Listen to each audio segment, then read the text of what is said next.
नमस्कार, मैं BL JAP. सबसे पहले मैं आज शिक्षक दिवस के अवसर पर सभी मेरे गुरुजनों को प्रणाम करता हूं और मेरे सभी छात्र जिन्होंने मुझे सम्मान, प्यार और विश्वास दिया है, उन सभी के लिए मैं धन्यवाद देता हूं। उनके सभी छात्रों के लिए मैं सफल जीवन की कामना करता हूं, वो जीवन पर ऊंचाइयों तक पहुँचे। मेरी इच्छा रहेगी कि जो बच्चा मेरे से जुड़ा हुआ है, कुछ नहीं भी जुड़े हुए हैं, उन सभी के लिए मैं सफल जीवन की कामना करता हूँ। बेटा चलिए, आज बेटा हम जो है औसत पढ़ रहे हैं और औसत का अगला कंसेप्ट हम पढ़ने वाले हैं। असमान अंतर वाली संख्याओं का आपका औसत ज्ञात करना हम सीखना चाहते हैं। तो असमान अंतर वाली संख्याओं का औसत में हम एक तो सामान्य संख्या होगी, उनका औसत कैसे ज्ञात किया जाए, आपके जो है प्राकृत संख्याओं के वर्गों का औसत, प्राकृत संख्याओं के घनों का औसत, अभाज्य संख्याओं का औसत। तो इस तरीके से हम ये पॉइंट को आगे बढ़ाना चाहते हैं। चलिए हम बात कर रहे हैं आपसे। देखिए यहाँ पे मेरे पास ये सामान्य संख्याएं हैं, इनका मैं औसत निकालना चाह रहा हूँ। और औसत जैसे समान अंतर वाली संख्याओं में तो क्या है, हमने काफ़ी सारी बातें कर ली है। अब यहाँ पे क्या है, इन संख्याओं के बीच में अंतर असमान है। इन संख्याओं का अंतर कोई निश्चित नहीं है कि साहब इनके बीच में 5 का, 7 का, 10 का या 1 का, 2 का अंतर है। इनके बीच असमान अंतर होता है। तो इनका औसत कैसे निकाला जाए, ये बात हम करना चाह रहे हैं। यानी औसत का जो हमारा जो सूत्र है, औसत का जो हमारा जो कंसेप्ट है, वो क्या कहता है। औसत का मतलब होता है, आप सभी का योग कर लीजिए, योग अपॉन में नंबर ऑफ संख्या, ये तो हम सभी जानते हैं। और औसत का जो मतलब होता है, औसत का मतलब क्या होता है, सभी को समान बंटवारा। सभी को क्या होना चाहिए, समान बंटवारा। ये बातें हमने की है, हमने समझाया है औसत की परिभाषा में, ये बातें हमने की है बेटा। चलिए अब इन क्वेश्चनों को करना चाह रहे हैं कि साहब इनका औसत कैसे ज्ञात किया जाए। अगर हम इनका योग करते हैं, अगर हम पहले तरीके से, जैसे मान लीजिए मैं पहला ही क्वेश्चन लेता हूँ, अगर मैं फर्स्ट तरीके से बात करूँगा तो मैं इनका औसत निकालूंगा। तो यहाँ हमारे को क्या करना है बेटा, इनका योग कर लेना है। आपका 75, देखिए आपका 75 प्लस में आपका 87 प्लस में 77 प्लस में 60 और प्लस में आपका कितना है 83।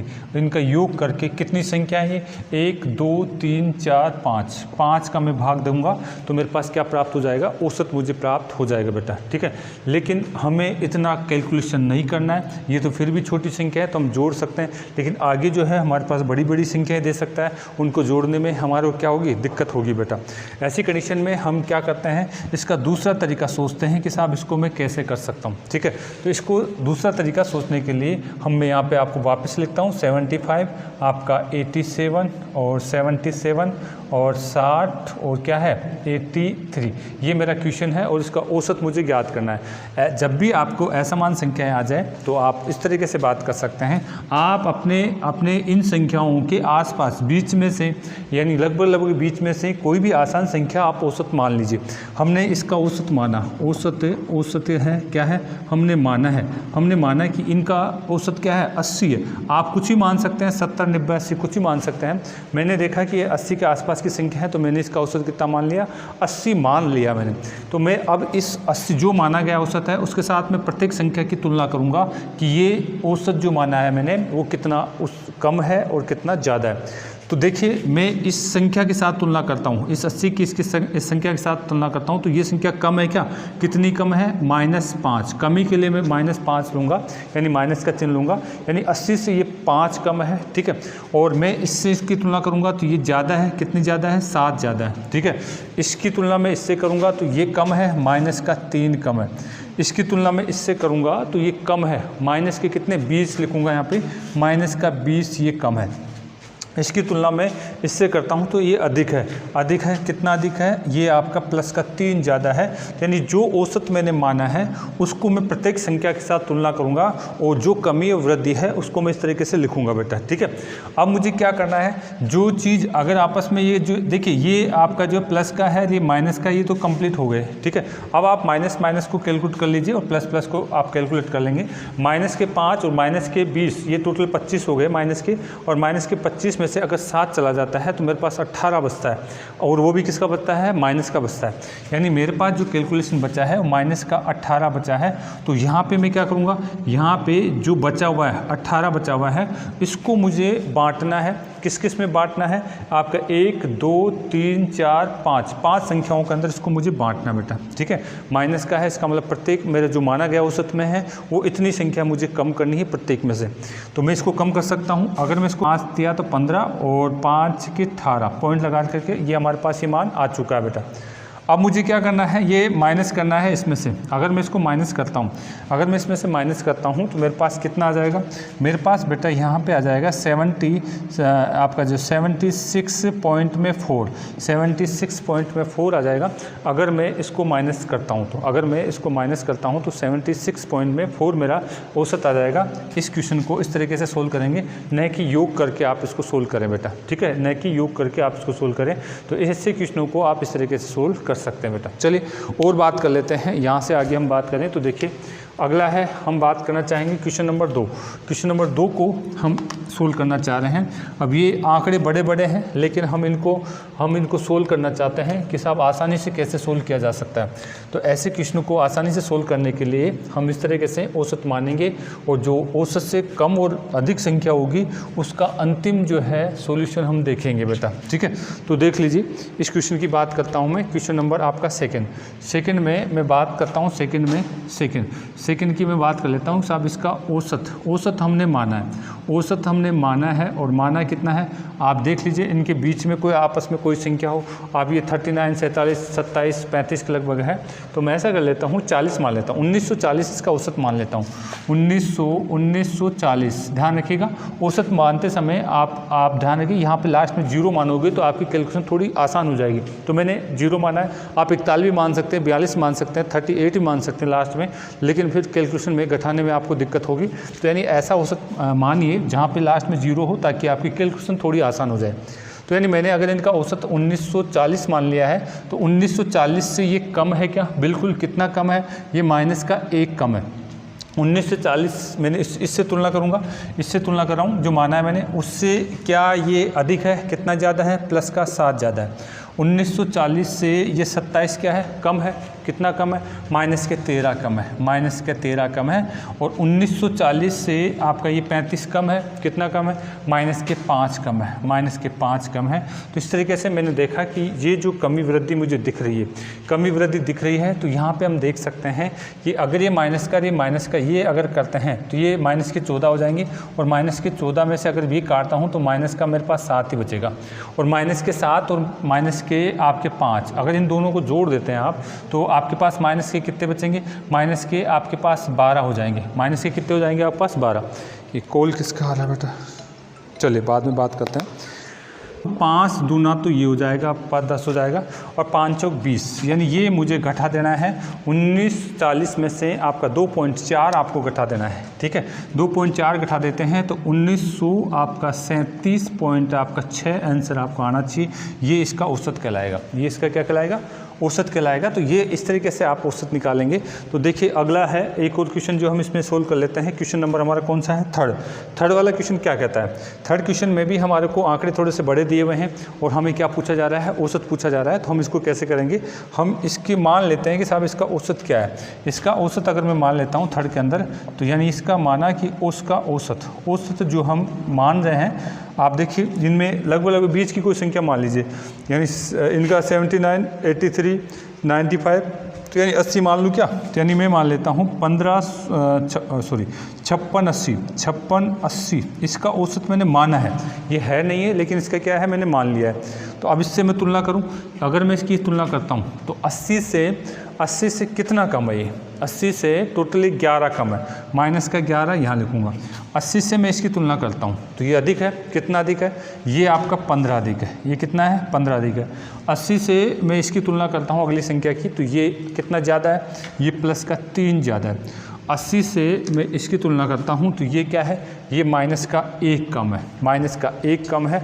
अब आप कैलकुलेशन कर सकते हैं, माइनस का 1 और माइनस का 1, माइनस के 12 हो गए, और माइनस के आपके कितने हो गए, 18 हो जाएंगे, तो सॉरी प्लस के 18 हो जाएंगे। तो बचेगा कितना, माइनस के 12 में और प्लस के 18, यानी कुल मिलाकर के आपके प्लस के 6 बच जाते हैं। प्लस के 6, आपकी बार प्लस का 6 लिखना है मुझे, और इसको कितनी संख्याओं में बांटना है, आप देखिए 1 2 3 4 में यहाँ पे बांटूंगा, तो यहाँ पे मैं 4 का भाग भाग दूंगा, 4 एकम 4 आप बोल देंगे और आपके पास क्या हो जाएगा 4 पंजे 20। यानी ये आपको क्या है इसमें और जोड़ दे रहा है, जो आपने माना है अब की बार प्लस का चिन्ह आया यहाँ पे, तो अब की बार में इसको जोड़ूंगा। तो यानी इसका जो है फाइनल औसत जो हमारा हो जाएगा वो कितना हो जाएगा 5 6 से आपका 8 1.5, ये इसका औसत कहलाएगा। तो ये ध्यान रखिएगा किस जगह प्लस का चिन्ह लेना है, किस जगह माइनस का चिन्ह लेना है, ये आपको ध्यान रखना है। लास्ट में जो इनकी कैलकुलेशन के बाद में जो भी चिन्ह बचता है वही चिन्ह यहाँ पे रखा जाएगा, ठीक है। तो ये आप ध्यान रखेंगे। तो ये बेसिक कंसेप्ट था, ये सभी को आपको आता होगा। ये बेटा आपके जो है आपका जो चार्ट पाई चार्ट वगैरह आते हैं उनमें ये बेसिकली ज़्यादा काम आएगी चीज़, तो वहाँ पर इसको काम में लेंगे बेटा, ठीक है। लेकिन यहाँ पर हमने इसको सीखा है कि किस तरीके से हम आसान कर सकते हैं औसत को। चलिए अब जो है अगला पॉइंट जिसकी मैं चर्चा करने वाला हूँ वो होगा आपके पास आपके प्राकृत संख्याओं के वर्गों का औसत, ठीक है। तो अगला पॉइंट हम इसी में पढ़ने वाले हैं, प्राकृत संख्याओं का वर्गों का औसत और आपकी जो है प्राकृत संख्या के घनों का औसत और अभाज्य संख्याओं का औसत। ये 3 पॉइंट और देख लेते हैं, फिर हम अगले कंसेप्ट की चर्चा करने वाले हैं। चलिए बेटा अब जो है अगला कंसेप्ट हम पढ़ने वाले हैं आपकी प्राकृत संख्याओं के वर्गों का औसत। चलिए उसकी बात करते हैं। देखिए आपका अगला पॉइंट जो हमारा होगा वो होगा प्राकृत संख्याओं के वर्गों का औसत, ठीक है। और प्राकृत संख्याओं के वर्गों का औसत हम ज्ञात करें तो बेटा आपको ये पता है कि किसी भी प्रकार की संख्याओं का अगर औसत निकाल रहे हो तो वहाँ लिखा जाता है संख्याओं का योग अपॉन नंबर ऑफ संख्या, संख्याओं का योग अपॉन नंबर ऑफ संख्या। यहाँ पे हम प्राकृत संख्याओं के वर्गों की बात मैं यहाँ पे कर रहा हूँ। तो प्राकृत संख्याओं के वर्गों का योग का जो सूत्र होता है वो क्या होता है हमारे पास n प्लस में 1 अपॉन 2n प्लस में 1 अपॉन में 6। ये हमारे पास प्राकृत संख्याओं के वर्गों का आपका योग का सूत्र है, ये योग का सूत्र है। और अगर इसमें नंबर ऑफ संख्या यहाँ पे n क्या दिखा रहा है, नंबर ऑफ संख्या को दिखा रहा है। अगर मैं इसमें n का भाग दे देता हूँ, नंबर ऑफ संख्या का भाग दे देता हूँ, तो बताइए बेटा मेरे पास लास्ट में जो है औसत का सूत्र क्या बचेगा।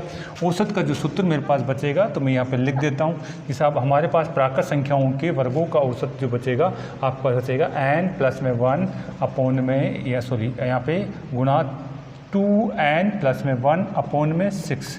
ये हमारे पास प्राकृत संख्याओं के वर्गों का आपकी बात करें कि साहब ये औसत का सूत्र ये हमारे पास बचता है बेटा, ठीक है। चलिए प्राकृत संख्याओं के वर्गों के औसत में हमने बात बताई कि साहब इनका जो है वर्गों का जो औसत होता है वो इस तरीके से लास्ट में सूत्र हमारे पास ये प्राप्त होता है। मैं अब इनके 2 क्वेश्चन जो है इनको करना चाह रहा हूँ। यहाँ पे हमारे को दिया हुआ है 1 2 3 4 5 तक की सभी प्राकृत संख्याओं का आपको क्या दिया हुआ है बेटा, यहाँ पे वर्ग दिए हुए हैं और इनकी औसत ज्ञात करने की बात हमसे कही जा रही है, इनकी औसत ज्ञात करने की बात कही जा रही है। तो इनकी जो औसत की बात करूँ तो औसत का जो है सूत्र क्या होगा n आपका जो आपकी क्या हो जाएगा n प्लस में 1 और यहाँ पे हम बात करें तो यहाँ 2n प्लस में 1 अपॉन में 6, ये इनके औसत का सूत्र है।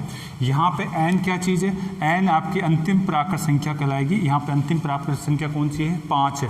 तो यहाँ पे मैं कह सकता हूँ साहब इनको मैं अगर रखूँ कि यहाँ पे 5 प्लस में 1 और यहाँ पे बात करें 2 इंटू में 5 प्लस में 1 अपॉन में 6, ये इसका जो है सूत्र हमने यूज किया है और यहाँ पे हमने केवल n का मान रखा है बेटा। तो ये क्या हो जाएगा, ये देखिए 6 से तो ये 6 कट जाएगा, ठीक है। और ये हमारे पास 5 10 11 हो जाएगा क्या। तो इन प्राकृत संख्याओं का औसत कितना हो जाएगा 11 हो जाएगा। अभी मैं इसको जो है एक्सप्लेन करके बता देता हूँ कि साहब ये कैसे हुआ। देखिए अगर मैं इसकी बात करता हूँ तो देखिए मेरे पास 1 का स्क्वायर और आपकी बात करें 2 का स्क्वायर, 3 का स्क्वायर, 4 का स्क्वायर और 5 का स्क्वायर, ये तो दिया हुआ है। अगर मैं यहाँ पे लिखूँ इनका मान तो 1 4 और ये कितना हो जाएगा 9 आपका 16 और ये कितना हो गया 25। अगर इन सभी संख्याओं को मैं जोड़ देता हूँ, अगर मैं इन सभी संख्याओं को जोड़ देता हूँ तो मेरे पास कितना आएगा बेटा, ये आप जोड़ सकते हैं कि ये आपके पास कितना 20 हो जाएगा, 20 और आपका 45 और आपके पास कितना होगा 10 कितना 55, यानी 55 इनका योग हो चुका है। अगर इनका मैं ऐसे सोल्व करके निकालूं तो यानी इनका औसत कैसे निकाला जाएगा, इनका टोटल अपॉन में नंबर ऑफ संख्या, टोटल कितना है 55, इनका टोटल आया है 55। नंबर ऑफ संख्या कितनी हो गई 1 2 3 4 5 संख्याओं की बात करी जा रही है। तो ये नंबर ऑफ संख्या 5 का मैं भाग देता हूँ तो यहाँ मेरे पास कितना आ गया 11। लेकिन ये तो ठीक है कि साहब हमारे को क्या है कम संख्याओं के लिए तो हम ऐसे कैलकुलेट करके भी निकाल सकते हैं, लेकिन अधिक संख्या आ जाए तो उसमें इस तरीके से कैलकुलेशन में हमारे को दिक्कत होगी। इसलिए हम क्या लगाते हैं, ये सूत्र सूत्र लगाते हैं बेटा, ठीक है। तो इसी प्रकार से आप जो है अगला क्वेश्चन जो है इसकी भी मैं चर्चा करने वाला हूँ। क्या दिया हुआ है, 1 से लेकर के 10 प्राकृत संख्याओं के, आप यहाँ पे लिख लेना प्राकृत संख्याओं के वर्गों का औसत, यहाँ पे आपको लिखना है वर्गों का औसत। और यहाँ पे n क्या हो जाएगा, ये n आपका ये 10 कहलाएगा, तो इसका जो औसत होगा, औसत का सूत्र मेरा क्या कहलाएगा, औसत का हो जाएगा n प्लस में 1 टू n प्लस में आपका 1 अपॉन में 6। यहाँ बात करें तो n क्या चीज़ है, यहाँ पे n आपका है 10 है, तो 10 प्लस में 1, और यहाँ कितना हो जाएगा बेटा 10 इंटू में आपका कितना 2 प्लस में 1 अपॉन में क्या लिखा जाएगा 6। तो इसका प्रकार से इन संख्याओं का औसत का सूत्र हमने इसको एडजस्ट किया है, संख्याओं को लिखा है। अब आप बात करें तो कितना हो जाएगा, ये तो हो गया 11 और ये कितना हो गया 21 हो गया मेरे पास। देखिए अब अगर इसको मैं यहाँ पे कैलकुलेट करता हूँ 11 इंटू में 21 अपॉन में 6, क्या इसको मैं काट सकता हूँ 3 से 7 बार गया, 3 से 2 बार गया, 77 अपॉन में 2। अगर मैं इसको काटता हूँ तो ये मेरे पास आ जाएगा 38.5, ये इनका क्या आ जाएगा औसत आ जाएगा। तो इस तरीके से अगर हमारे को प्राकृत संख्याओं के वर्गों का औसत ज्ञात करने के लिए कहा जाए तो ये सूत्र हम लागू कर सकते हैं। ये सूत्र कैसे बना मैंने इसकी आपको एप्लीकेशन बताई बेटा। चलिए अब हम जो है और थोड़े से क्वेश्चनों के चाहें तो हम अभ्यास कर सकते हैं। जैसे मैं इनको मिटा करके बात करना चाहूँगा, 1-2 क्वेश्चन और कर लेते हैं। अगर हमारे को दे दिया जाए 1 से लेकर के आपके पास दे दिया जाए कि साहब 20 तक प्राकृत संख्याओं के वर्गों का औसत ज्ञात करिए। अगला क्वेश्चन जो मैं यहाँ पे लिखना चाह रहा हूँ 1 से लेकर के थर्ड क्वेश्चन 1 से आपका दे दिया गया 20 तक प्राकृत संख्याओं के वर्गों का औसत ये ज्ञात है। यानी 1 से लेकर के 20 तक प्राकृत संख्याओं के वर्गों का औसत। अगर इस तरीके से और क्वेश्चन हम करना चाहें तो देखिए क्या करा जाएगा। यहाँ पे देखते हैं ये क्या चीज़ है हमारा n, और अगर प्राकृत संख्याओं के वर्गों की बात करी जा रही है तो इसका सूत्र क्या होता है, आपका यहाँ बोल सकते हैं n प्लस में 1 आपका 2n प्लस में 1 अपॉन में 6, ये इसका सूत्र होता है। बताइए यहाँ पे मैं n का मान रख दूँ तो यहाँ पे n का मान रख दूंगा तो ये 20 प्लस में 1 हो जाएगा, और ये कितना हो जाएगा 2 इंटू में 20 प्लस में 1 हो जाएगा अपॉन में कितना हो जाएगा 6। ठीक है, अब इसको आप सोल्व कर सकते हैं कि ये तो मेरे पास कितना हो गया 21, और यहाँ से बात करें तो ये कितना हो जाएगा 41, यहाँ से बात करें तो ये कितना हो जाएगा मेरे पास 41, 40 प्लस 1 41, यानी मैं कह सकता हूँ 21 और इंटू में कितना 41 अपॉन में कितना है 6। अब आप इसको काट सकते हैं। अगर आप इसको 3 से काटते हैं तो 7 बार जाता है, और ये कितनी बार जाता है 2 बार जाता है, और इसको गुणा करते हैं तो ये आपके पास आ जाएगा 287, 7 में 7 728, और ये 2 यहाँ पे हमारे पास मिलते हैं हमारे को। काट सकते हैं इसको, और काटना चाहें तो ये आपका 1 बार गया, 4 बार गया, 3 बार गया और 5, यानी 143.5 आपका क्या हो जाएगा आंसर हो जाएगा। इस प्रकार से कुछ भी पूछ ले हमारे को तो हम यहाँ से बात कर सकते हैं। कैलकुलेशन हमारे को इसी पैटर्न पे करनी है अगर वर्गों का औसत की बात करता है एग्जाम में। चलिए अब अगला पॉइंट देखते हैं, इनके घनों का औसत, प्राकृत संख्याओं के घनों का औसत कैसे ज्ञात कर सकते हैं उसकी मैं चर्चा करने वाला हूँ। ठीक है, तो आप अगला पॉइंट है प्राकृत संख्याओं के घनों का औसत। ठीक है, प्राकृत संख्याओं के घनों के औसत की बात यहाँ पे मैं करना चाह रहा हूँ। प्राकृत संख्याओं के घनों का औसत, कंसेप्ट वैसे ही देखेंगे। औसत का मतलब क्या होता है, योग और नंबर ऑफ संख्या, उसका भाग दे दिया जाए तो हमारे को प्राप्त हो जाता है। प्राकृत संख्याओं के घनों का अगर औसत बात करते हैं तो उसमें योग हमारे को पता होना चाहिए और नंबर ऑफ संख्या हमारे को पता होना चाहिए। प्राकृत संख्याओं के घनों का योग क्या हो जाएगा, n आपका n प्लस में 1 अपॉन में 2, और इसका क्या कर दिया जाए स्क्वायर। ये प्राकृत संख्याओं के घनों का योग का सूत्र है, और इसमें नंबर ऑफ संख्या n का अगर मैं भाग दे देता हूँ तो अब ये बन जाएगा औसत का सूत्र। अब क्या बन जाएगा, ये औसत का सूत्र बन जाएगा। इसको अगर मैं और सोल्व करता हूँ तो ये स्क्वायर इस पर भी लगेगा और ये स्क्वायर इस पर भी लगेगा, n स्क्वायर और आपका n प्लस में 1 का स्क्वायर अपॉन में आपका ये तो कितना हो जाएंगे 4, और नीचे क्या था आपका बच जाएगा n बच जाएगा, 2 के ऊपर भी तो स्क्वायर लगेगा तो इस प्रकार से 4 बन जाएगा। अब यहाँ से ये n तो बटे के नीचे इस पर नहीं लगेगा स्क्वायर। ठीक है, तो यहाँ से हम काट सकते हैं, ये कट गया क्या, तो ये n और बच गया है, यानी मेरे पास बच गया n आपका n प्लस में 1 और इसका स्क्वायर अपॉन में 4। ये प्राकृत संख्या के घनों का औसत निकालने का सूत्र है। फाइनली आपको ये याद रखना है, घनों के लिए ये याद रखना है, वर्गों के लिए ये याद रखना है। ठीक है, अब हम क्वेश्चन करना चाहते हैं। देखिए यहाँ पे मुझे क्वेश्चन दिया हुआ है 1 से ऐसे दे दिया जाए। देखिए यहाँ क्वेश्चन दिया हुआ है 1 क्यूब, 2 क्यूब, 3 क्यूब, 4 क्यूब और 5 का क्यूब। इनका औसत ज्ञात करिए। इनका क्या ज्ञात करिए? औसत ज्ञात करो। इसका औसत ज्ञात करें। दूसरा क्वेश्चन क्या दे दिया गया है आपको? दूसरा क्वेश्चन दे दिया गया है 1 से 8 तक प्राकृत संख्याओं के घनों का औसत ज्ञात करने की बात हमसे करी जा रही है बेटा। ठीक है, 1 से 8 तक प्राकृत संख्याओं के घनों की औसत बात करने की बात हमसे करी जा रही है। चलिए देखिए, हमें अब प्राकृत संख्याओं के घनों के औसत ज्ञात करनी है। तो 2 क्वेश्चन मैं यहाँ पे से कराने वाला हूँ। पहला क्वेश्चन में क्या दिया हुआ है? 1 से लेकर के 5 तक घनों का औसत हमारे को ज्ञात करना है। और दूसरे क्वेश्चन में क्या कहा है? 1 से 8 तक प्राकृत संख्याओं के घनों का औसत हमारे को ज्ञात करना है। तो बेटा हम यहाँ से अगर बात करें तो इसको डायरेक्ट याद कर सकते हैं। इसका औसत का सूत्र क्या होता है? इसके सूत्र की बात करें, प्राकृत संख्या के घनों का जो है औसत के सूत्र की बात करें तो क्या आ जाएगा? n प्लस में 1 और इसके स्क्वायर अपॉन में 4। तो यहाँ पे n क्या चीज़ है? यहाँ पे n अंतिम संख्या है, अंतिम प्राकृत संख्या है। तो मैं इसको सोल्व करना चाहूँगा। यहाँ पे मैं 5 रखूँगा और यहाँ 5 प्लस में 1 और इसका स्क्वायर कर दिया जाएगा। नीचे कितना आ जाएगा? 4 आ जाएगा। ठीक है, इसको मैं सोल्व करता हूँ। इसको सोल्व करता हूँ तो 5 और ये 6 हो जाएगा। 6 का स्क्वायर कितना हो जाएगा? 36 और अपॉन में कितना है? 4। ये कितनी बार चला जाएगा? 9 बार चला जाएगा और 9 पंजे 45। यानी इसका जो आंसर आ जाएगा मेरे पास कितना आ जाएगा? 45। यानी 1 से लेकर के 5 तक के घनों का औसत अगर मुझे निकालना है तो मैं इस तरीके से सूत्र लगा करके निकाल सकता हूँ। एक्सप्लेन करने की बात आए तो हम इसको डायरेक्ट ऐसे भी बात कर सकते हैं। 1, 2, 3, 4 और 5, इनका अगर मैं घन निकालूं तो घन कितना हो जाएगा? 1, इसका 8, इसका कितना हो जाएगा? 27, इसका 64 और 125। और इन सब का अगर मैं टोटल करता हूँ, और नंबर संख्या कितनी? 5 का मुझे भाग देना है। नंबर संख्या किसकी? 5 का। तो मैं ऐसे भी इसका एवरेज निकाल सकता हूँ। ऐसे भी इसका क्या निकाल सकता हूँ? मैं इसका एवरेज निकाल सकता हूँ बेटा। ठीक है, तो आप इस तरीके से इनका जो है आप चाहें तो कैलकुलेशन कर लेना, लेकिन बेटर तरीका ये सूत्र वाला ही रहेगा आपके लिए। ठीक है, चलिए दूसरा क्वेश्चन फिर बात करते हैं।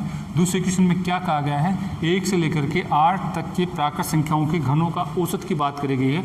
यहाँ मुझे सीधा दिख रहा है n का मान कितना है? 8। तो मैं सूत्र लगा देता हूँ यहाँ पे, घनों का औसत। और वो सूत्र क्या है हमारे पास? आपका यहाँ बात करें n प्लस में 1 का स्क्वायर अपॉन में 4। तो डायरेक्ट लिख दें, यहाँ 8 आ जाएगा, यहाँ पे भी 8 आ जाएगा। तो यहाँ से मैं बात करूँगा 8 और 8 से आगे कितना होगा? 9 हो जाएगा। 8 करने के बाद 9 और 9 का स्क्वायर कितना हो जाता है? आप लिखेंगे 81 और अपॉन में कितना है आपका? 4। काट दीजिए, कितनी बार गया? 2 बार। गुना कर दीजिए, आपका 2 आ जाएगा और 8 दूना 16। 162 इस क्वेश्चन का आंसर आ जाएगा। 162 इस क्वेश्चन का आंसर आ जाएगा। तो इस प्रकार से एग्जामिनर अगर हमें प्राकृत संख्याओं के वर्गों का औसत पूछे या उनके घनों का औसत पूछे तो हम या तो सूत्र यूज कर सकते हैं, या फिर ऐसे करोगे तो काफ़ी लंबा हो जाएगा बेटा। तो मैं चाहता हूँ आप सूत्र ही यूज करें बेटा। ठीक है, चलिए अगला पॉइंट हम स्टार्ट करते हैं। असमान अंतर वाली संख्याओं में अभाज्य संख्याओं का औसत। यहाँ से भी क्वेश्चन पुटअप हो जाता है। तो पहले तो हम सीखेंगे कि सब अभाज्य संख्या होती क्या है। ठीक है, अब हम पढ़ने चाह रहे हैं अभाज्य संख्याओं का औसत। देखिए, पहले हम अभाज्य संख्या की बात करना चाहेंगे।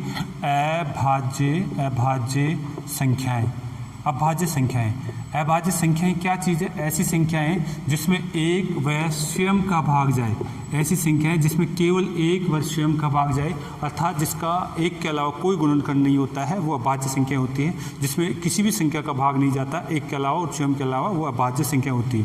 इस प्रकार से हम बात कर सकते हैं कि साहब अभाज्य संख्याएं कौन कौन सी होती है हमारी? अभाज्य संख्याएं देखिए, अगर यहाँ से मैं आपको जो है चार्ट बना के बताऊँ तो आपकी अभाज्य संख्याएँ कौन कौन सी है, अभाज्य संख्याएं कौन कौन सी है उसका मैं चार्ट बनाना चाह रहा हूँ। यहाँ पे आप देख सकते हैं। यहाँ पे मैं 1 की लाइन लिखूँगा और यहाँ पे 11 की, यहाँ पे आप लिखेंगे 21 की, 31 की, यहाँ पे 41 की और यहाँ 51। और यहाँ से हम बात करें तो आपका 61, 71, 81 और 91, इनकी मैं बात करने चाह रहा हूँ। इन जो 100 तक की अभाज्य संख्याओं को मैं यहाँ पे चर्चा करूँगा। आपको थोड़ा सा संख्या पद्धति में भी मैं इनकी बात करूँगा। तो यह आप ध्यान रखेंगे कि साहब 100 तक की अभाज्य संख्याओं में हमारे पास कौन कौन सी संख्याएं होती हैं जो अभाज्य संख्याएं। ठीक है, थोड़ा सा अगर हिंदी यहाँ देखना चाहें तो 1, 2, 3, 4, 5, 6, 7, 8, 9, 10, 11। यहाँ पे देखें कि साहब अभाज्य संख्या कैसे छांटी जाए। तो देखिए ये आपकी पहली संख्या है, इसमें केवल 1 का भाग जाता है, स्वयं भी क्या है 1 ही है, तो इसका मतलब है इसको मैं आपको अभाज्य संख्या नहीं बोलूँगा। मैंने क्या कहा था, 1 और स्वयं के अलावा, तो यहाँ तो केवल 1 ही है और इसके अलावा जो है स्वयं भी यही है, तो यानी इसका कोई गुणनखंड नहीं है, ये अभाज्य संख्या नहीं मानी जाएगी। यहाँ किसका जाएगा, 1 का भी जाएगा, 2 का, ये पहली अभाज्य संख्या कहलाएगी। ये प्रथम अभाज्य संख्या, प्रथम अभाज्य संख्या कहलाएगी यहाँ पे 2, यानी प्रथम अभाज्य संख्या क्या कहलाएगी आपके पास 2। यहाँ से हम बात करें तो ये आपका 1 का भी जाता है और आपका 3 का जाता है, ये दूसरी अभाज्य संख्या, इसमें 1 का जाता है, 2 का जाता है, 4 का, तो ये अभाज्य नहीं कहलाएगी, ये भाज्य संख्या कहलाएगी। इसमें आपका 1 का जाता है और स्वयं 5 का जाता है, ये अगली अभाज्य संख्या कहलाएगी। इसमें आपका 1 का भी जाता है, 2 का भी जाता है, आपका 3 का जाता है, स्वयं 6 का भी जाता है, तो ये तो भाज्य संख्या कहलाएगी। अभाज्य संख्या वो होती है जिसमें 1 और स्वयं के अलावा और किसी का भाग नहीं जाए। यहाँ तो 1 और स्वयं के अलावा 2 और 3 का भी जा रहा है, तो ये आपकी अभाज्य संख्या नहीं है। ये आपका 1 का जाता है और 7 का, इसके अलावा किसी का भाग नहीं जाता है, इसलिए ये भी आपकी अभाज्य संख्या कहलाएगी। यहाँ से बात करें तो ये आपका 1 का जाता है, 2 का जाता है, 4 का जाता है और स्वयं 8 का जाता है, तो ये आपकी अभाज्य संख्या नहीं कहलाएगी, ये भाज्य संख्या होगी। यहाँ से मैं बात करूँ तो यानी 1 जाता है, 3 जाता है और आपका 9 का भी जाता है, तो ये भी आपकी क्या है, ये भी आपकी क्या कहलाएगी, ये आपकी भाज्य संख्या कहलाएगी। यहाँ पे कई बच्चे गलत कर जाते हैं, तो इसको ध्यान रखेंगे। 9 के अंदर आपका 1 और 9 के अलावा 3 का भाग जाता है, इसलिए इसको क्या कहेंगे हम, भाज्य कहलाएंगे, भाज्य नहीं होगी। इसमें 1 का जाएगा, 2 का जाएगा, 5 का जाएगा और स्वयं 10 का जाएगा, भाज्य कहलाएगी। इसमें 1 का जाएगा और 11 का। इसका मतलब है यहाँ से हमें कुछ बातें सीखने को मिली है कि प्रथम अभाज्य संख्या तो कौन सी है, प्रथम अभाज्य संख्या आपकी 2 है और वो क्या है, एकमात्र विषम संख्या है, एकमात्र सम संख्या है, जो कि आपकी कैसी है, अभाज्य संख्या है। यानी यहाँ से एक बात आप ध्यान रखेंगे, 2 एकमात्र सम संख्या है, जो क्या है आपकी जो है अभाज्य संख्या है, अभाज्य संख्या है। ये विशेष तौर से ध्यान रखेंगे, आप देखेंगे। और यहाँ से हम बात करते हैं प्रथम विषम अभाज्य संख्या कौन सी है, 3 है। प्रथम विषम अभाज्य संख्या कौन सी है, 3 है। प्रथम विषम अभाज्य संख्या कौन सी है आपकी, 3 है। तो आप इस तरीके से ध्यान रखेंगे बेटा, ठीक है। तो ये आप अब अगर मैं इस चार्ट में लिखना चाहूँ तो यानी 1 से लेकर 10 तक की मैं गिनती ने मैंने बोला है, तो यहाँ कौन कौन निकल के आया, आपका 2, आपका 3, आपका कौन सा है, आपका 5 और 7। 4 संख्याएं ऐसी है 1 से लेकर के आपके किस में, आपके एक वाली लाइन में 1 से 10 के बीच में जो अभाज्य संख्या है। 11 में अगर हम बात, देखिए बेटा, अभाज्य संख्याओं को 100 तक की अभाज्य संख्याओं को याद रखने के लिए मैंने आपको एक चार्ट बनाया है। मैं थोड़ा सा इसको समझा देता हूँ ताकि आपके काम आए। वैसे मैं संख्या पद्धति में इसके बारे में डीपली चर्चा करता हूँ, यहाँ पे केवल हम औसत निकालना चाहते हैं, इसलिए थोड़ा सा अभाज्य संख्याओं के बारे में चर्चा करना चाह रहे हैं। देखिए हम देख चुके हैं कि साहब अभाज्य संख्या है जिसमें 1 और स्वयं का भाग जाता है, वो अभाज्य संख्या होती है। प्रथम जो संख्या होती है अभाज्य संख्या 2 होती है और वो एकमात्र सम संख्या है जो अभाज्य संख्या है, ठीक है। यहाँ से बात करें तो यानी 1 की आपकी जो है 1 की लाइन 11 वाली लाइन, 11 से 20 तक, 21 से आपका 30 तक, 31 से 40 तक, 40 से 50 तक, 51 से 60 तक, 60 से आपका जो है 70 तक और 70 से आपकी बात करेंगे यहाँ पे 80 तक और 81 से आपकी बात करेंगे यहाँ पे 90 तक और 90 से 100 तक। इनमें कौन कौन से अभाज्य संख्या है वैसे हम बात करना चाहेंगे। यानी 1 वाली लाइन में देखिए मैंने आपको एक सूत्र लिखना चाहूँगा, ये 400 आपका 22, 322, 321, इस सूत्र को याद रखिए आप। ये सूत्र इस यानी पहला जो है इसको दर्शा रहा है, दूसरी लाइन इसको, तीसरा ये इसको और ये इसको, और यहाँ से हम बात करना चाहेंगे ये इसके लिए, ये 2 इसके लिए, ये 3 इसके लिए और ये 2 इसके लिए और लास्ट में 1 इसके लिए। यानी इनके अलावा इन संख्याओं के अलावा कोई भी आपकी अभाज्य संख्या आप गलती से न छाटे। तो हम छाट सकते हैं यहाँ पे 4 संख्या होनी चाहिए 1 से 10 तक। तो कौन कौन सी है, 2, 3, 5 और 7। इसके अलावा कोई भी संख्या को आप अभाज्य नहीं बोलेंगे 1 से 10। आपकी जो है 11 वाली लाइन में भी 4 संख्या होनी चाहिए, तो आपके 11, 13, 17 और 19। इसके अलावा किसी भी संख्या को अभाज्य नहीं बोलेंगे। आपकी जो 21 वाली लाइन में केवल 2 संख्याएं होनी चाहिए, आपका 23 और आपका कौन सा 29। कई बच्चे 27 को बोलते हैं, गलत बात है, ठीक है। 27 में आपका जो है 9 का भी भाग जाता है, 3 का भी जाता है, तो इस तरीके से बात कर सकते हैं। 31 वाली लाइन में आपका एक तो 31 है और एक कौन सा है आपका 37 है। कई बच्चों को कंफ्यूज होता है 39 में 3 का जाता है बेटा, ठीक है। यहाँ से हम बात करें, यहाँ 41 वाली लाइन में हमें 3 संख्याएं छांटनी है, आपका 31, आपका 41, 43 और 47। ये तीनों संख्याएं अभाज्य हैं, इनमें और किसी का भाग नहीं जाता है। 51 वाली लाइन में केवल 2 संख्याएं मुझे छांटनी है, इसमें कौन सा आ जाएगा आपका 53 आ जाएगा, और ये कौन सा आ गया आपका 59, 53 और 59, इनमें किसी का भाग नहीं जाता। आपका यहाँ से बात करें, ये आपका 61 वाले लाइन में 61 और आपका कौन सा है 60, आपका कौन सा है 7, ये 2 अभाज्य संख्याएं होगी। और 71 वाली लाइन में आपका 71, 73 और 79, ये 3 आपकी अभाज्य संख्याएं होगी। और 81 वाली लाइन में केवल 2 ही अभाज्य संख्याएं छांटनी है हमारे को, आपका 80, आपका 83 और 89, ये 2 अभाज्य संख्याएं होगी। 87 आपको नहीं करना है, 87 कई बच्चे कन्फ्यूज रहते हैं। 87 में बेटा आपका 3 का भाग जाएगा, ठीक है, 3 का भाग जाएगा 2 बार और कितनी बार 9 बार, तो इस प्रकार से आप ध्यान रखेंगे बेटा। लास्ट में 91 वाली लाइन में आपको केवल और केवल कौन सा मिलेगा 97 अभाज्य संख्या मिलेगी बेटा, ठीक है, 97 अभाज्य संख्या मिलेगी। तो इस तरीके से हमारे को ये चार्ट याद होना चाहिए ताकि हम आगे क्वेश्चनों को कर पाएँ। अगर हम इसको टोटल करते हैं, तो देखिए बेटा हमारे पास 1 से लेकर के 100 तक टोटल कितनी अभाज्य संख्याएं हमारे पास है। अगर आप इसको टोटल करते हैं तो ये आपके पास कितना हो जाएगा बेटा, ये 8 और 10 और यहाँ पे हमारे पास 15 और 15 आपके पास 15 और 5 कितना हो जाएगा हमारे पास 20 और यहाँ से बात करें तो 5 25, यानी 1 से लेकर के 100 तक कुल टोटल हमारे पास कितनी होती है 25 आपकी क्या कहलाती है अभाज्य संख्या है। टोटल अभाज्य संख्या है 25 है।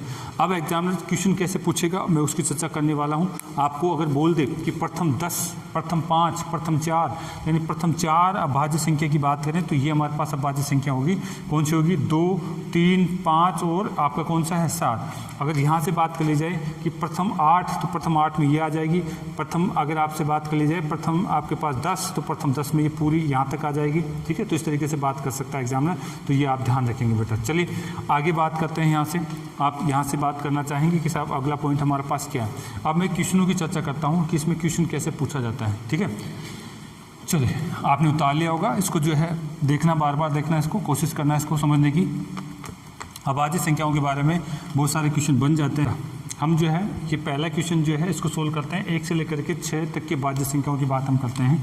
तो यानी इसमें आपकी 2 पहली अभाज्य संख्या हो जाएगी, 2 आपका, इसके बाद में 3, 5 आपका 7, 11 और 13, ये 6 आपकी अभाज्य संख्या होगी। प्रथम 6 अभाज्य संख्या होगी। अगर मैं इसको पहले तरीके से सोल्व करूं तो यानी इसका जो है एवरेज कितना हो जाएगा, टोटल अपॉन में नंबर ऑफ संख्या, इनका टोटल कर लिया जाए। इनका अगर मैं टोटल करता हूं और उसके अंदर मैं नंबर ऑफ संख्या का भाग देता हूं तो मैं उससे ज्ञात कर सकता हूं। इनका टोटल करता हूं तो बेटा 5 5 आपके पास क्या 10 हो जाएगा, 10 और आपका 20 41 बटे में 6, और इसको मैं कैलकुलेट करता हूं तो यानी 6.8, ये इसका क्या कहलाएगा औसत कहलाएगा। लेकिन इस तरीके से नहीं करना है मुझे, क्योंकि ये तो आपके पास आसान पॉइंट था। आपको करना कैसे है, बात यहाँ से हम करें, हम सीख चुके हैं दूसरे तरीके से। यानी हमें इसमें औसत मान लेना है, इसमें से कोई भी एक संख्या क्या मान लेना है, मुझे औसत मान लेना है। तो मैं माना औसत कितना है, औसत में यहाँ से मान लेता हूँ 5 है, 5 में मान लेता हूँ औसत। अब इस 5 से मैं तुलना करता हूँ, 5 से ये कितना कम है, -3 कम है, ठीक है। ये कितना कम है, -2, ये कितना है 0, ये कितना है +2 ज़्यादा है। 5 से इसकी तुलना करता हूँ तो +2 ज़्यादा है। ये कितना है, ये +6 ज़्यादा है। ये कितना है, ये +8 ज़्यादा है। अब मैं इनको कैलकुलेट कर सकता हूँ। देखिए ये +-2 है तो गए, और यहाँ से बात करें तो यहाँ से भी हम बात कर सकते हैं, माइनस का है और ये प्लस का है, तो यहाँ -3 बचेगा। इनको जोड़ूंगा तो कितना आ गया, +11। ये मेरे पास कैलकुलेशन बची हुई है। तो यानी मैं इसमें जोड़ूंगा +11, लेकिन ये 11 किस में बटेगा, कितनी संख्याओं में, 6 संख्याओं में बटेगा। काट दें इसको मैं काटता हूँ तो 6 कम 6 और 5 बच गए, 6 48, यानी टोटल कितना हो गया, इन दोनों को जोड़ूंगा तो 6.8, ये इसका क्या कहलाएगा, औसत कहलाएगा। यानी इस तरीके से अभाज्य संख्या देकर के एग्जामिनर हमारे को औसत पूछे तो हमें इस तरीके से कैलकुलेशन करना आना चाहिए। ये कंसेप्ट हम सीख चुके हैं। अगला क्वेश्चन है दूसरा, 30 से 50 तक हमें बात कर रहा है अभाज्य संख्याओं का औसत ज्ञात हमारे को करना है। 30 से 50 तक की अभाज्य संख्याओं का औसत ज्ञात करना है, तो उसको कैसे ज्ञात करें। 30 से 50 तक औसत संख्या होती कौन कौन सी है, अभी हमने चार्ट बनाया था, आपने देखा होगा।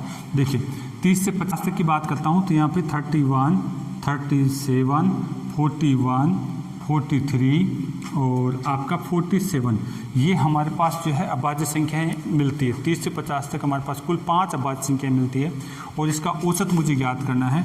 औसत मुझे ज्ञात करना है तो मैं इनके बीच की कोई भी संख्या को औसत मान लेता हूँ। थोड़ी देर के लिए मैं मान लेता हूँ। मैं मान लेता हूँ ये 41 इसका औसत है। ये माना कि इनका औसत कितना है, 41 औसत है। तो इस 41 को तुलना करूँ क्या, इसके साथ तुलना करूँगा 41 की, तो ये हमारे पास जो है कितना कम है, ये -10 कम है। इसके साथ तुलना करूँगा तो ये कितना कम है, यहाँ से अगर हम बात करें 41 की तुलना करें तो ये कितना है, -4 कम है। ठीक है, ये कितना हमारे पास -4 कम है। इसकी तुलना करूँ तो ये कितना होगा, 0 आ जाएगा इसका। तो इसमें बात करें तो +3 ज़्यादा है, सॉरी +2 ज़्यादा है। ठीक है, इसकी बात करें तो ये हमारे पास कितना आ जाएगा, +6 ज़्यादा है। प्लस के कितने ज़्यादा है, 6, यानी प्लस के कुल मिलाकर के मेरे पास 8 हो गए हैं और माइनस के कुल मिलाकर कितने हो गए, 14 हो गए हैं। ठीक है, अगर माइनस के 14 में से अगर मैं प्लस के 8 को घटा देता हूँ तो माइनस की संख्या बचेगी मेरे पास, और माइनस के कितने बचेंगे, 6 बचेंगे मेरे पास। माइनस के कितने बचेंगे, 6, माइनस के 6, और कितनी संख्याओं में बांटना है, 1 2 3 4 और 5 संख्याओं में मुझे इसको बांटना है। अगर मैं इसको बांट देता हूँ तो मेरे पास कितना आएगा, 1 पॉइंट में आपका कितना आ जाएगा बेटा, 1 पॉइंट में 2, 1 पॉइंट में 2 मेरे पास माइनस का है, और इसको मुझे किस में से घटाना है, इसमें से मुझे इसको घटाना है बेटा। ठीक है, तो इसको घटाता हूँ तो मेरे पास कितना आ जाएगा, 39 पॉइंट में 8। अगर मैं 41 में से 1 पॉइंट में 2 घटाता हूँ तो 39 पॉइंट में मेरे पास 8 प्राप्त होता है। ये मेरा औसत प्राप्त होता है बेटा। चलिए, ऐसे ही अगले क्वेश्चन की बात फिर कर लेते हैं। आपको दी हुई संख्या है, यहाँ तो अभाज्य संख्याएं दे रखा है और इनका क्या ज्ञात करना है, औसत हमारे को ज्ञात करना है। इन अभाज्य संख्याओं को औसत हम बात करें तो वही तरीका लगाते हैं, इनके बीच की कोई भी संख्या मैं औसत मान लेता हूँ। तो मैं यहाँ पे माना औसत कितना है, इनके बीच की कोई सी भी एक संख्या मान लें। हम मान लेते हैं 70 औसत है। कितना है, हमने माना 70, तो 70 से मैं इसकी तुलना करता हूँ, 70 से इसकी तुलना करता हूँ तो ये हमें देखना है कि साहब ये कितना कम है। ठीक है, तो यहाँ से अगर हम बात करना चाहें तो ये कितना कम हो जाएगा, 9, यानी ये हमारे पास है 9 कम है। ठीक है, ये कितना कम है, 9 कम है, माइनस का कहलाएगा। यहाँ से अगर इसकी बात करते हैं तो ये कितना कम है, -1 कम है। ठीक है, यहाँ से अगर इसकी बात करना चाहूँ तो ये कितना ज़्यादा है, +1 ज़्यादा है। ये बात करें तो ये +3 ज़्यादा है। ठीक है, इसकी बात करी जाए तो प्लस का कितना हो जाएगा, 9 ज़्यादा है। प्लस का कितना ज़्यादा है, 9 ज़्यादा है। अब यहाँ से बात करें तो देखिए प्लस का और माइनस का 9 ये तो बराबर हो जाएंगे आपके पास। यहाँ से प्लस का माइनस का ये भी बराबर हो जाएगा। प्लस का कितना बचा हुआ है, 3, प्लस के 3 जोड़ना है और अब ये संख्या काउंट कर लेनी कितनी, 1 2 3 4 5, यानी कुल मिलाकर के 5 बार बंटवारा होकर के ये 3 जुड़ेगा। सब में ज़्यादा है 3 इसलिए ये जुड़ेगा। यानी यहाँ से बात करें तो ये मेरे पास कितना आ जाएगा, 0.6 आ जाएगा। और यहाँ से बात करें 70 पॉइंट में 6 इसका औसत कहलाएगा। 70 पॉइंट में 6 क्या कहलाएगा, इनका औसत कहलाएगा। तो अगर हमें अभाज्य संख्याओं की बात करता है एग्जामिनर तो उसका औसत हम ज्ञात कर सकते हैं। वो प्राकृत संख्याओं वर्गों की औसत की बात करें तो उसकी बात हम कर सकते हैं। प्राकृत संख्या के घनों की औसत की बात करें तो उसकी बात हम कर सकते हैं। तो इस प्रकार से हमने देखा है कि बेसिक कंसेप्ट में ये सारी बातें करता है एग्जामिनर, जिसकी हमने चर्चा करी बेटा। ठीक है, चलिए अगले कंसेप्ट के साथ फिर मिलते हैं। ओके, सभी को धन्यवाद बेटा।